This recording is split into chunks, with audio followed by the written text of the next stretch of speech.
बिस्मिल्लाहिर्रहमानिर्रहीम।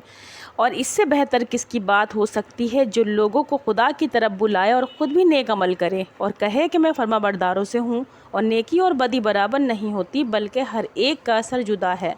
तो अब आप में अदबा नेक बर्ताव से बदी को टाल दिया कीजिए। फिर यकायक आप में और जिस शख्स में अदावत थी यानी कि दुश्मनी थी वो ऐसा हो जाएगा जैसे कोई दिली दोस्त होता है। और ये बात इन्हीं लोगों को नसीब होती है जो बड़े मुस्तकिल मिजाज हैं, और ये बात उसको नसीब होती है जो बड़ा साहिब नसीब है।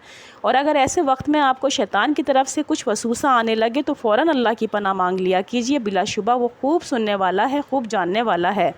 और मुंजमला इस कुदरत के तौहीद की निशानियों के रात और दिन हैं, सूरज हैं, चाँद है। बस तुम लोग ना सूरज को सजदा करो ना चाँद को, और सिर्फ़ इस खुदा को सजदा करो जिसने इन सब निशानियों को पैदा किया, अगर तुमको खुदा की इबादत करना है।